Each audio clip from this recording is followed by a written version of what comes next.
The DC Compact Classics came onto the scene and took the world by storm. They were the most popular comics of the year. We covered the original, we compared them with the premiere editions, and we covered all of Wave 1. Let's dive into Wave 2. Hey, super friends! Back by popular demand is our follow-up in our series of all of the DC Compact Classics, which ones are best and which ones are worth your time and money. But we're going to go through my thoughts on the story, the creative teams, and what I think are the best ones to start with if you are a new reader looking to expand your horizons. I want to ask you all, the only thing we'll ever ask our audience to support us in is by watching the full video. There'll be a gift card giveaway at the end. And if you do want to support the video, smash that like button, comment down below what Compact Classic you want to see most, and let's dive in. Up first is one of the most iconic Superman stories of all time. That is Superman Birthright by Mark Waid and a host of talented artists. They'll be listed down below. But Birthright, it to some people, to many people, even to me sometimes, is the best Superman story ever written. But to Mark Waid, he's like, no, I'm fine being number 2. It's all-star. But this is an amazing book that deserves the Compact Classic treatment, and it deserves an absolute someday. This is going to refresh Superman's origin for the modern day. It's very much like a Man of Steel, but still a heroic Superman. Here, he traveled the world as Clark Kent. He was never Superboy. He had a friendship with Lex back in Smallville, and things went badly, which is that trauma that Mark Waid talked about in our interview that Superman needs to have. This is going to refresh his origin story and put him up against the heroes and villains of Metropolis. It is an awesome story. It has iconic moments such as when he grabs his father and they're in the sky and he's like, dude, you're my father. Or the moment where the emblem's been ripped off of him and the people of Metropolis give it back to him and they say, you are our hero. This is going to have things that you'll see from James Gunn's movie,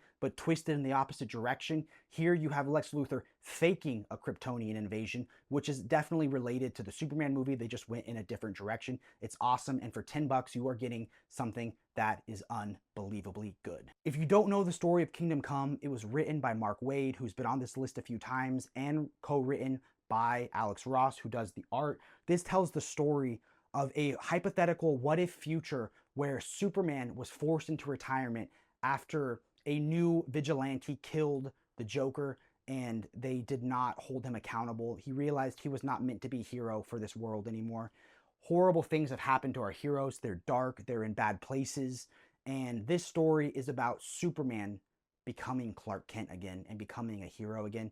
Awesome battles, gigantic moments. These are gods that come out to show the new 90s variation heroes the real way. It might be the greatest Superman story of all time. As a compact classic, I don't want, if this is your budget, buy it. It's amazing, but his art needs to be seen on a larger size. Even Mark Waid said he can't read this compact classic, but yes, I got this signed, which I love. Alex Ross, Kingdom Come, Mark Waid, it's one of the most iconic stories of all time. And for $10, it's a no-brainer unless you can afford a bigger size. Out of every compact classic on this list, this might have my personal favorite art of them all. Don't tell New Frontier or Kingdom Come I said that though. But this is Batman Eulogy, done by Greg Rucka and J.H. Williams III. Now, there is more to this story. Greg Rucka did eventually leave and J.H. Williams took it over doing the writing and the art, but I've loved J.H. Williams' art. It's these amazing paintings that just take you to a far-off world. This is going to tell the story of Batwoman. She's not Batgirl. If you're a new reader, I was confused with that too. It's Bruce Wayne's cousin, Kate Kane. She was from a military family. Military was her life, but she was kicked out for being a lesbian. Now, this tells the story of her becoming Batwoman and facing up against the mysterious Alice from Alice in Wonderland, but different version of the character. She's got a lot of trauma and past baggage. You get to see awesome moments with her relationship with Renee Montoya, and this is an awesome story. I gotta say, I actually don't own the Omni. I never got it while it was in print. So I'm saying I'd love for the Omnibus to come back, but I'd rather have an absolute because the J.H. Williams art deserves it. As a compact, it's the best parts of the run, and for $10, it is a steal. Batwoman is badass. Hot take, I think I like her more than Batgirl. Sound off in the comments if I'm wrong. Catwoman is a character that admittedly I have not read a lot of, but what I've read was what was in the Catwoman by Ed Brubaker omnibus, and oh my god, that's like the best Catwoman ever to read. It's going to start out with a story written and drawn by my favorite comic creator of all time, Darwyn Cooke called Selina's Big Score. Now, I've been saying for years that we need Selina's Big Score in a giant absolute edition, and yes, we are getting it. But here you can read the best Selina story I've ever read, where Selina teams up to do one heist with a man named Stark, and it's just everything that Darwyn Cooke loves to write in a story. After that, you're going to get the trial of Catwoman done by Ed Brubaker, one of the best writers in the business, drawn by Darwyn Cooke. Later volumes in the Omni, I wasn't as much of a fan because they had artists that were trying to artists draw like Darwyn Cooke, but they just weren't Darwyn Cooke. This is going to collect all the stuff that you want, and it is amazing because this is I sold my omnibus because of this compact classic and the absolute edition, because this is the best stuff. You're going to get Selina being mischievous, being kind of a hero, kind of a villain, kind of a thief, kind of a burglar, and it's done with the art of such a timeless style. This one is a must purchase. Next up, we have Deceased by Tom Taylor, and wow, that cover is metal. Deceased was a story I never thought I'd like. I read the first issue when it came out in singles, and they killed off my favorite character, Dick Grayson, Nightwing, and this is a spoiler, but it's issue 1.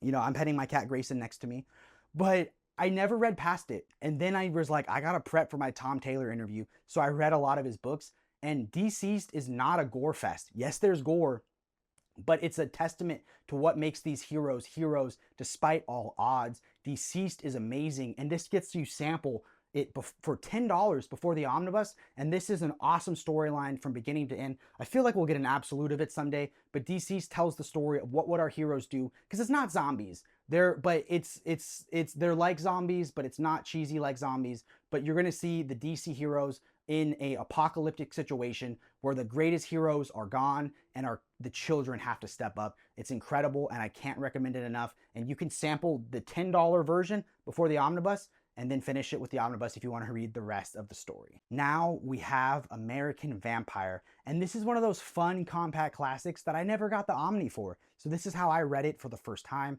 This was written by Scott Snyder with help by Stephen King, and it tells the story of a new generation, a new species of American vampires that are different than the old European counterparts. Now, I was very interested in this, and I wanted to read more, but I don't have the Omni. So that's these compact classics, they're meant to be little teases of them. You're never going to get follow-ups. You're never going to get second volumes of them. So now I'm just stuck wondering, like, will you guys reprint American Vampire? Because I want to read the rest of it. My wife even loved this as a horror fan. It's not exactly what I was expecting, but I was interested the whole time. And for $10, I'm like, please give me more. Next up is The Authority. Now, The Authority, the first time I read it, I didn't get it.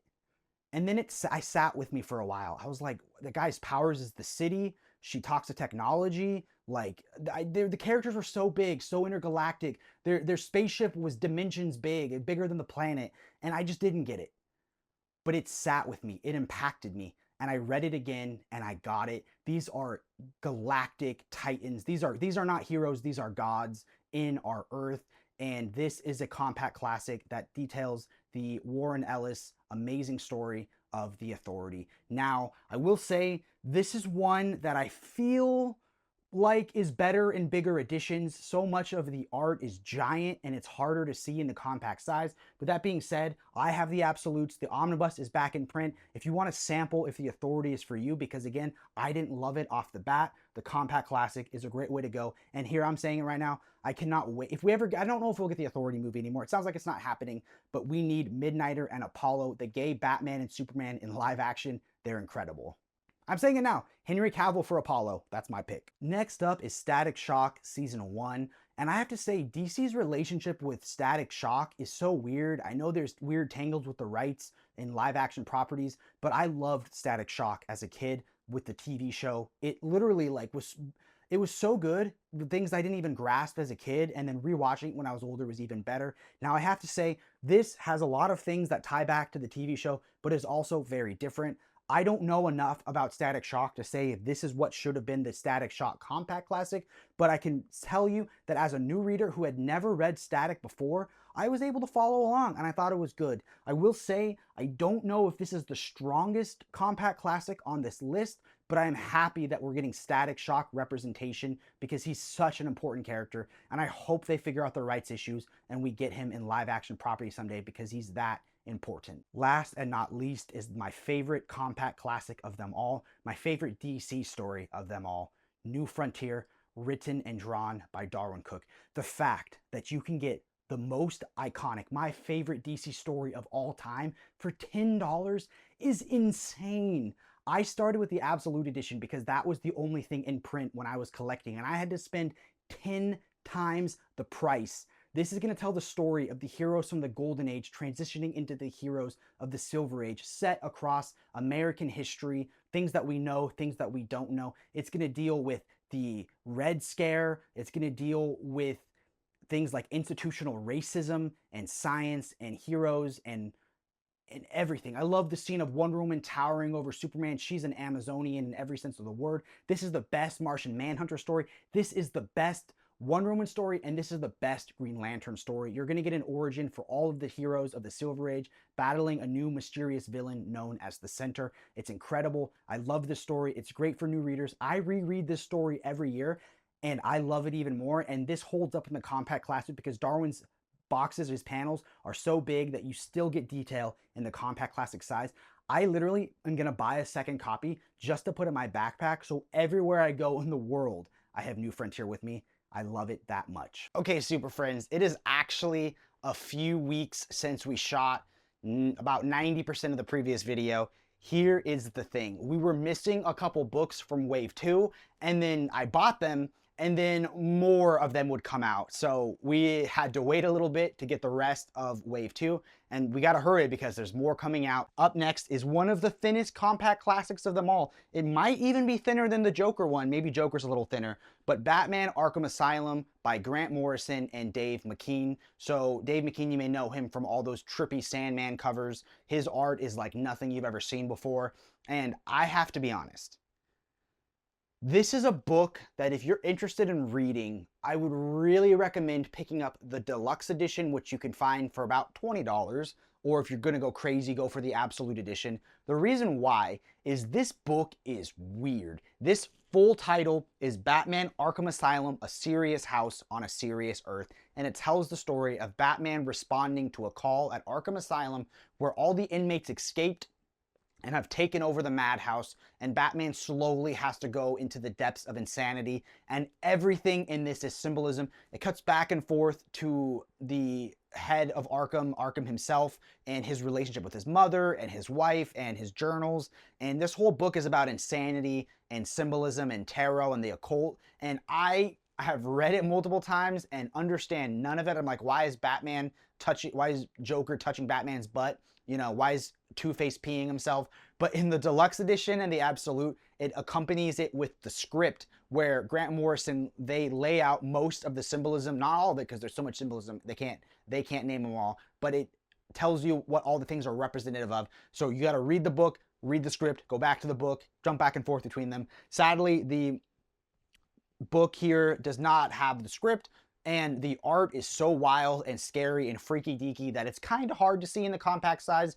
But if you're brand new to comics and you want to read one of the weirdest, this is probably the weirdest compact comic that exists. A little bit of context for this, why this came out, is in '89, Batman Mania took over because of Batman, the movie by Tim Burton. So they wanted a amazing award-winning team writing an amazing award-winning Batman book that people could look to if they weren't into comics. So they made something completely different.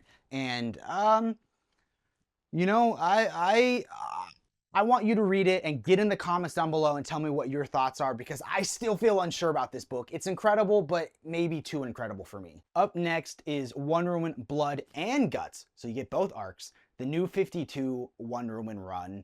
So this is a blast. It's a darker, more mythological take on Wonder Woman. The art by Cliff Chiang is amazing. Did I say that right? Is it The art by Cliff Chiang is amazing, and this takes her really back to a mythological Greek goddess, god, demigod world where they change her origin. In this one, she's no longer made of clay with just Hera, but she's the daughter of Zeus, which puts her right in the pantheon and changes her origin, flips it on its head. Here she finds a young human girl named Zola who is pregnant with Zeus's child, and that makes her a target. You get badass moments of Wonder Woman, and it is an incredible book. There is an omnibus, which I think is out of print, and two absolutes, which I think are out of print. So another one where the only way to collect it is the Compact Classic, but it is a phenomenal place to start reading Wonder Woman. Next up is Harley Quinn Wild at Heart by Connor and Palmiotti, a book beloved by a dear friend of the channel, Jess Bragg Omnidog. This is the book that cemented him as a Harley Quinn fan. So from what he's helped teach me about this book and what I know about this book, this is the new 52 run that really cements her as her own individual character outside of her relationship with that toxic boyfriend, the Joker. This is a book where she gets to be her own character, sometimes a villain, sometimes a hero, you know, an anti-hero, and she just has a lot of fun. And it's, according to him, because he is been a comic book reader for decades, this is the book that made him fall in love with Harley, and he thinks it's the perfect book to make new readers fall in love with Harley. So if you want to read some solo New 52 Harley Quinn goodness, this is actually the only current way to read this book in print, because the Omnis are all out of print. So for $10, you get a taste, and hopefully we get those Omnis reprinted, because Harley, honestly, arguably is becoming like up there with the Trinity for the most important characters in the greater DC world. Okay, so this was the hardest one for me to procure. I think this book is already out of print, which is insane to think about, but Superman Batman by Jeph Loeb and primarily Ed McGuinness, later stuff done by Michael Turner, some other artists.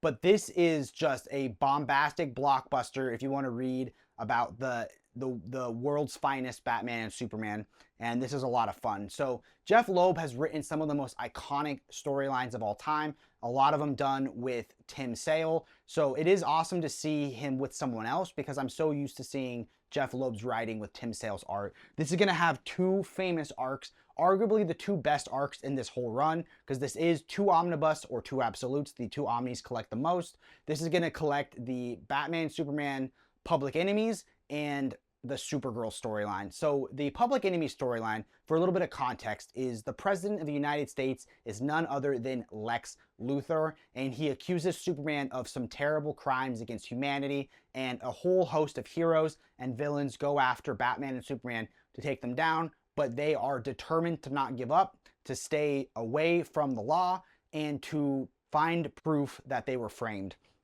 The other, which is awesome because I love that storyline, because they made it an animated movie. Both of these arcs were animated movies that I watched growing up, so it was cool to have watched those as a kid and someday get to read the source material. And for $10, you're getting two phenomenal stories.